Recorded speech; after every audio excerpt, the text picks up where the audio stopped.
Hey everybody out there in the YO universe, this is Survivor 2002 coming at you again from the secret lair in Virginia. Believe it or not, I want to welcome you to the 5th edition of the Fantasy Song Camp. Who'd have thunk we'd actually made 5 of these babies? But it's rather unusual for me to talk about the ending of the previous show right off the top, but there was some fairly important news in there that a lot of people may not have gotten, so I better mention that first. If you recall, at the end of the results show this past week, Matt got saved. Yep, they did use the judge's save, and at the end when they were all jumping up and down and celebrating, Simon happened to interject with a comment, "Don't celebrate too quickly, I've got 2 pieces of bad news. First of all, this means that 2 of you will have to go home next week." Of course, we already knew that. And the second piece of bad news was, and by the way, next week is disco week. I thought he was kidding. Turns out, boys and girls, he wasn't kidding. Next week is disco week. Uh-oh. And I get the funny feeling that these kids know just as much about disco as I do about British parliamentary procedure. But we'll see what happens with the song choices. This ought to be very interesting, especially since on the results show they have announced that the special musical guests are going to be none other than Harry Wayne Casey of Casey and the Sunshine Band, Thelma Houston, Freda Payne, and a special appearance by everyone's favorite munchkin from last season, David Archuleta, aka Archie. You know, the lovable, huggable, squeezable, pinchable kid that Paula wanted to put in her purse and take home on a keychain. I'm not sure what kind of coaching they're going to get and who's going to be doing it, but yeah, they're going to need a lot of help with this. So using my usual scientifically formulated process, yeah, right. I made some selections for the remaining 7 contestants, and not to say that I'm a super expert at song choice, but every time they've gone their own way, well, you see what happens. And regardless of what they pick, 2 people are still going home next week. But let's see how they do. And in the meantime, here's the choices I came up with. Adam. Okay, it's disco. You can be as wild, crazy, flamboyant, out of this world as you want to be.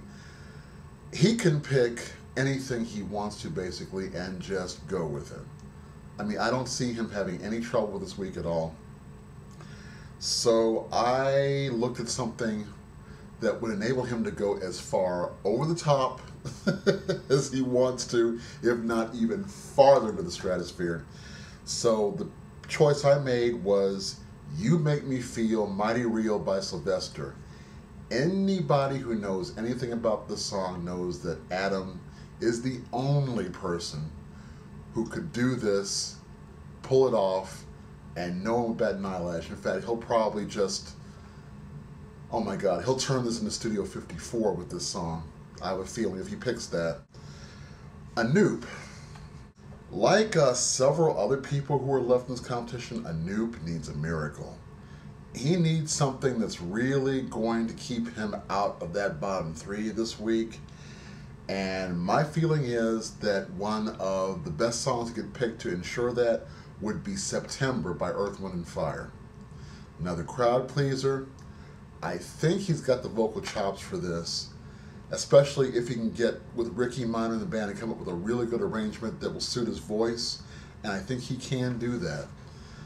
But I have a feeling he's going to pick something like the Bee Gees, and if he does, bye Anoop, been nice knowing you, but we'll see how he does with that. Danny.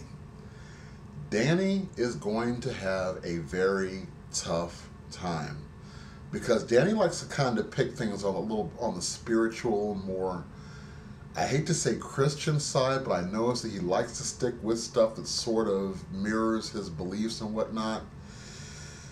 Good luck finding that on disco, Danny boy. I don't think you're going to be able to do that this week. But the best thing I could come up with for Danny is "You Are in My System," which was a cover originally done by Robert Palmer. Everybody during the disco era had their own hits that they contributed to get on the charts and at least have some success with. That was one of Robert's biggest hits with the disco phase of his career. The other one was I Didn't Mean to Turn You On, which would be another one that Danny would probably do well with, but is he going to pick it? I don't know. We'll see what he picks up. This should be interesting. Lil's got that voice that she can really do well with if she picks the right song. I'm afraid anything by Thelma or Freda is going to have to be out of the question, because who wants to be the person who does a song by a legend, screws it up, and then gets shown up the following night by the genuine article? Now, granted, these people have been around for a while, and they might be a little long in the tooth, but some of them still have a few sparks left in the old gas tanks here and there. So if I were her, I would stay away from anything by Thelma and anything by Freda. And for all of them, stay the heck away from anything by KC, because he's doing it in a medley on Wednesday night. And you're going to be real red-faced if you screw up and then he comes and says, "This is how it's done, boys and girls." I wouldn't want that. But anyway, I think the best pick for Lil would be I Will Survive by Gloria Gaynor. If it's cleared and it's on the list, it's up for grabs, I would say, Lil, grab it. Because you came very close last week. At this point, you have nothing to lose, so go for the gusto. Pick that song, stick with the crowd pleaser, and hopefully you'll be in this for just a little while longer. Allison. There is so much Allison could pick from, it's not even funny. She's probably on par with what Adam can do with the song, especially a disco song. So the one I picked for her was the redo of Amii Stewart's cover of Knock on Wood. If you heard that cover, you know she can kill it. She can definitely kill it with that arrangement. Kris, doing what I guess could be referred to as blue-eyed disco. There weren't that many people that specialized in that, but the king of blue-eyed disco, aside from KC, would have had to have been Dan Hartman, originally from the Edgar Winter group. And he had a couple of really big hits. His hugest hit from that era was Instant Replay. It's a fun song. It's one that's going to take people back to back in the day. And I'm sure Kris could really knock it out of the park with that one. He could slam with this one, especially with a good arrangement. And finally, Matt. At first I thought about maybe a Robert Palmer track from Matt. Matt is another one that might be a little difficult to gauge with the choices here. But then I came across one that he might be able to tackle. And that would be Philadelphia Freedom by the one and only Sir Elton John.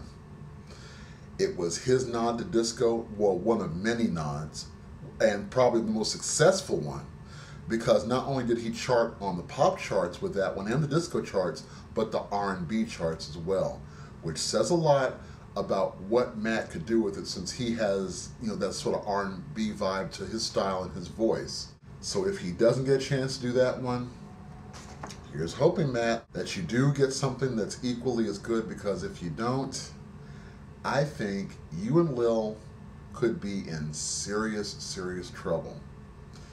But then again, it's anybody's game right now, and with two people going home next week, there is no reason not to go for broke at this point. But that's the song camp for this episode. Break out the disco ball, put on your dancing shoes, and get ready to boogie. We'll see what happens next week. So until then, take care, guys, and I will talk to you all soon. Later.